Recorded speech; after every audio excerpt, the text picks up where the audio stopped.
Welcome back to our channel! For today's video, gagawa po tayo ng another vlog kung saan po gagawa po tayo ng daily makeup tutorial. Yung everyday look po natin, very simple and very presentable po. So, without further ado, let's get started. So, tapos na akong maligo. Now, I'm gonna put moisturizer, the Aqua Moisturizer of Eye White. So, nasa sachet lang po siya and very much affordable. So, nabili ko lang to ng 14 pesos. So, maglalagay tayo ng konti sa ating face. So, tapos na po akong maligo. So, nakapag cleanser na din po ako. So, dahil everyday look lang po siya, make sure po na hindi po gaano makapal or hindi naman po sobrang madami yung lalagay natin sa mukha natin. Dapat maging simple lang po ang ating tutorial, since dapat easy and hindi tayo magkukonsume ng napakahabang oras. So, okay na. Done with the moisturizer.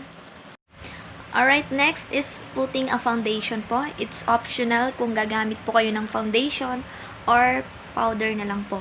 So, gagamit tayo ng foundation which is Careline in the shade of Almond. This is Oil Control Liquid Makeup. So, very light lang po at kamay lang po ang gagamitin natin. So, spread. Put only a small amount all over your face.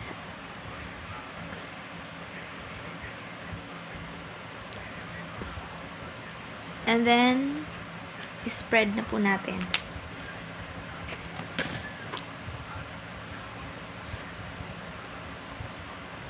Okay, mas maganda po na kamay lang po ang gagamitin natin. Kasi po, everyday makeup look lang naman to. Ibig sabihin po, pwede pong nagmamadali tayo or hindi naman gaano yung kailangan nating ilagay.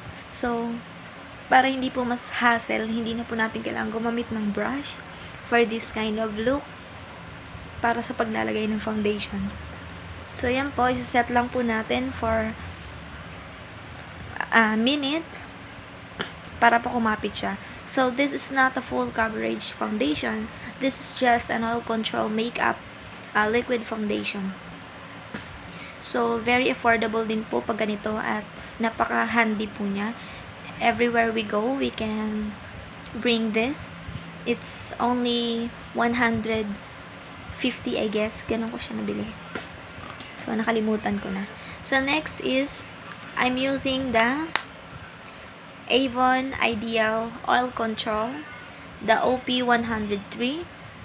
Ito, medyo matagal ko na siyang ginagamit. So, ayan. Kita nyo naman. So, natural lang po ang pinili ko since I am morena. So, optional kung gagamit po kayo ng sponge or you can also use a brush para hindi heavy. So, ganyan. Spread all over. Since everyday makeup look, hindi na tayo kailangan maglagay ng super or very heavy. So, saka na natin yung part ng leeg natin masyado. So, it's for you, it is optional to use a contour or you can also use a shimmery para po mas lalong maging shiny. You can use also concealer to hide all the dark spots. But for me po, pag everyday makeup lang, hindi na po natin kailangan. So, it is important to blend. Para po, walang mamuong mga powder. So, kung gusto nyo naman medyo lumit yung face ninyo, just like mine, super napaka-airport na po ng forehead ko. So, pwede tayong maglagay ng contour. So, may brush pala. Binili ko to sa Gaisano Mall. So, set to. At matagal na rin to. Yan po siya. And this one. So, next is, I'm gonna use the Sugar Kiss.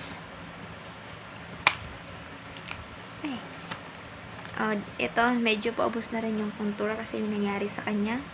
Ito naman yung ating pang shimmer shine. And then, maglalagay ulit tayo ng konti sa mga part na gusto natin i-contour. So, dito ako maglalagay kasi gusto ko medyo maging maliit yung face ko. So, maglalagay tayo dyan. And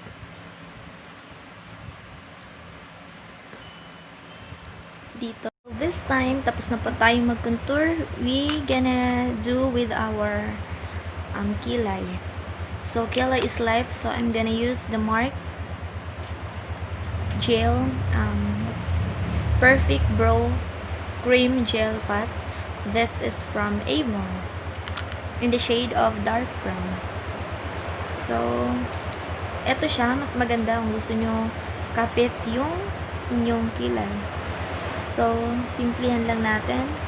Since everyday makeup lang po, kailangan magmukha pa rin siyang natural.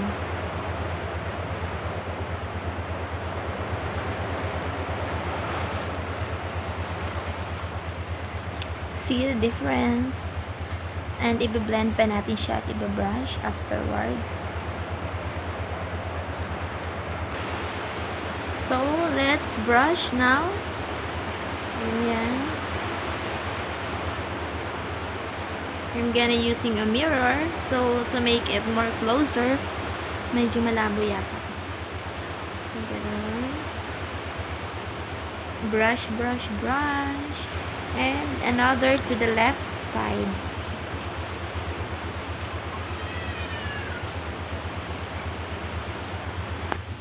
So, ayan. Tapos na po ang kilay natin. Medyo malabo nga lang. Ayan po. So, simple look lang. Hindi siya ganun kakapal. Hindi siya ganun ka-dark. And, na-blend na natin ng maayos. Let's move on to our blush on. Okay, now, I'm gonna put a blush on. 2 colors po ang gagamitin natin. Ito po. Orange and the pink one. Iko-combine lang po natin. And very light lang po. So, ganyan. And the upper part. So, medyo maliwanag po kasi po yung light po natin.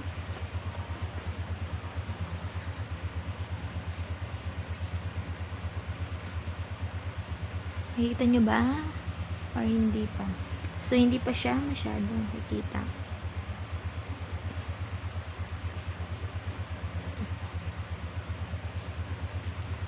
So, depende kung paano kayo maglagay ng foundation ng eyebrows ninyo at ng blush on.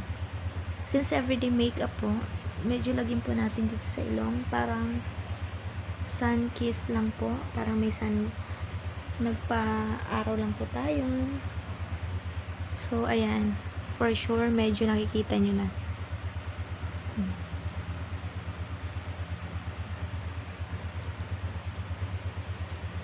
Ang liwanag talaga.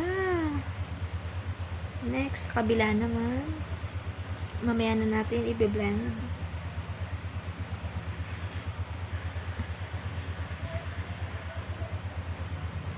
Ganon-ganon lang.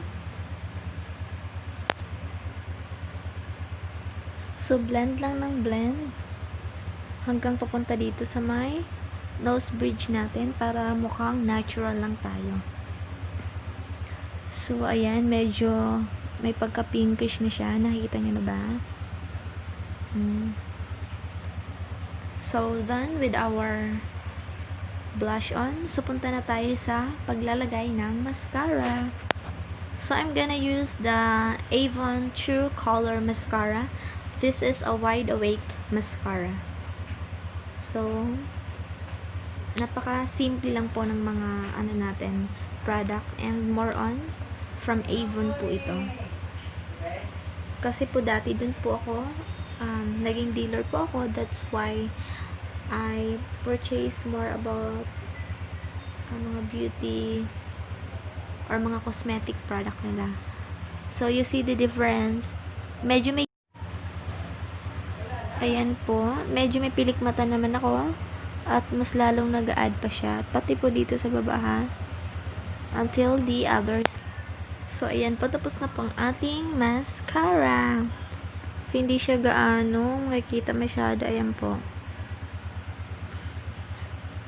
Kasi wide awake lang naman siya, hindi siya volume talaga.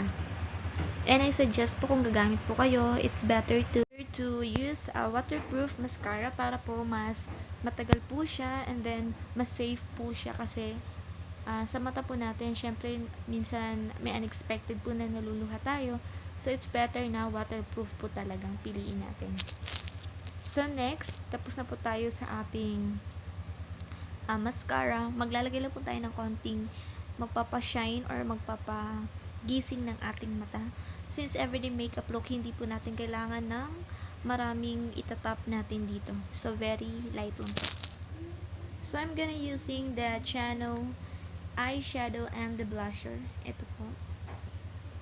And, ang gagamitin po natin ay itong white lang po. So, maglalagay tayo ng konti lang. And then, spread natin.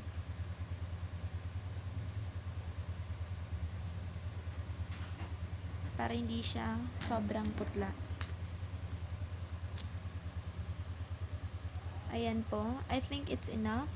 And, ito po ay optional kung maglalagay tayo ng eyeshadow natin. Kasi nga po, everyday makeup look lang po. Pwedeng wala po siya. Pwedeng blush on kilay, mascara, and lipstick lang. And, on the other side, we have to blend it out that much para po mas maganda po. Blending is the key to a beautiful look. So, ayan po. I think it's gonna be okay. Maglalagay tayo dito ng konti. So, ako po hindi na po gagamit ng eyeliner or liquid eyeliner for my eyes. Kasi po, mas lalo po siyang may emphasize. Alam nyo na. Pero, it's okay naman po. So far, ayan po yung blush natin. In personal po, mas makulay po siya. So, last na ilalagay natin is ang ating lipstick. So, since everyday makeup look, ang shade po na gagamitin natin ay very light lang po siya. So, I'm gonna use the aloe vera lipstick. At ito po siya. So, lalagay lang tayo. Parang nag-lip balm ka lang nito. Napaka-magic lipstick siya. Mamaya po magkakaroon na siya ng color.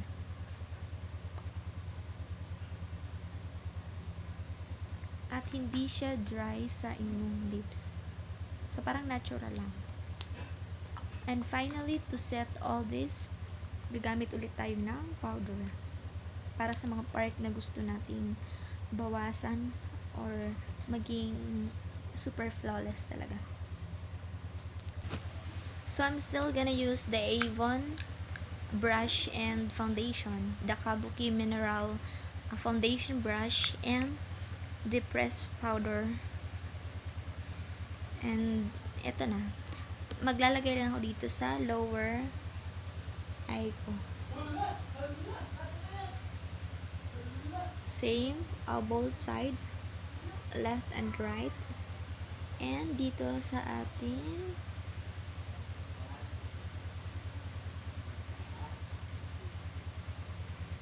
dito. So far, very light lang po ng makeup natin because it's everyday makeup look. So, babalik ako. Meanwhile,